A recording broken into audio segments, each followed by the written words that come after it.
When you actually go back into the history of the police, which is very fascinating, I would ask anybody watching this to actually do the history of the police of any nation, because it comes from exactly the same principle. There is none of it will ever change. You can go to at least 53 countries in the world, or legally defined areas in the world, and you will find that the police were created for exactly the same reason. The two reasons they were created was, one, to protect the aristocracy from us, to protect their goods, their lifestyle, their possessions from us. The second reason was to create state control of street life, because they knew through keeping crime alive, there was a lot of money to be made there. A lot of money. Through keeping crime alive? Absolutely. That's their job, to keep crime alive. Not to solve crime, to keep it alive. What they did is they structured what's called a private political army. And they called them the police. Now, the funny thing is, they were created by policy, and they are ruled by policy, and they don't do anything outside of the parameters of policy. And if you take the word police and say it differently, it actually says policy. So it's there in your face. And it's always been there. The writing's always been on the wall. It's just whether you choose to read it or not. When you look at the structure of the police, you see command structure hierarchy exactly the same as the army, which has been infiltrated by the Ministry of Funny Handshakes. Most of chief superintendents, chief constables, all that really should be called chief Freemason, because 90% of them, if not 100% of them, are part of the Freemason fraternity, which is that element of it is a papal army. So they're actually doing the work, you know, they're under papal orders, if you like. Street life needed to be contained and controlled, because they wanted to maintain that they were going to earn a great deal of money out of crime. Back in sort of 1740s, there was a man called Charles Hitchens, who was this was before any police actually existed. He was what they call a thief taker.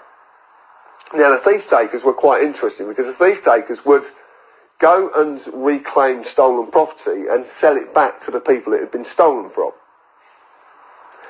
Charles Hitchens ran a gang of thieves, according to history, ran a gang of thieves who would go and pickpocket and rob people, bring it back to Charles Hitchens. Then Charles Hitchens would find out from the descriptions, and obviously insignia on whatever they'd stolen, who it belonged to, and go and sell it back to who it had been stolen from. So it was a very lucrative business.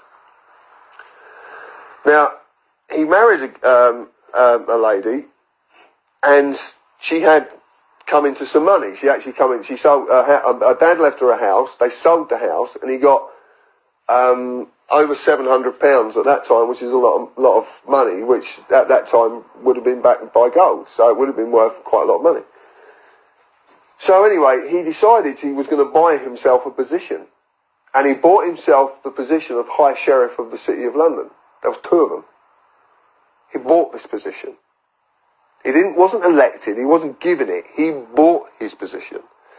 He then did exactly the same, but just run bigger gangs.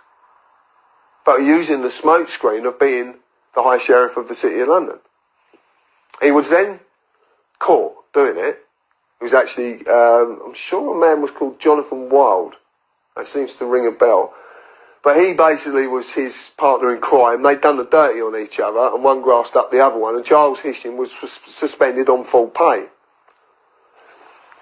They investigated him, couldn't find any validation to any of the investigations, and he was reinstated to carry on doing exactly what he was doing. So this man was earning a very profitable living out of the state control of street life, i.e. the thief takers. And that's carried on? Yeah, that's how it carried on. So, in the end, funny enough, he was arrested for sodomy and was tried for homosexuality and convicted. If the government could throw a switch tomorrow that would stop all crime, criminal activities, would they throw it? No, they make too much money from it. Because 90% of the crime, or 99% of the crime they perceive that is crime, is actually called victimless crime. There is no victims. And crime can only exist if there is a victim.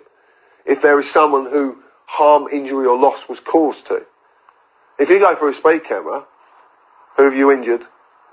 Who's had some form of loss? Where's the damage? There is nothing. So it's a victimless crime. If you park in the wrong place and receive a parking ticket, where's the crime? So crime does pay if you're the government. Absolutely. And that's exactly, crime does pay. There's a little saying that's going about at the moment, actually, that's very, very fascinating. And they're saying, please don't grow cannabis because the police hate competition. And no one really gets that. But when you discover that the police and the courts have something called a bribery manager, you start to realise what really is going on.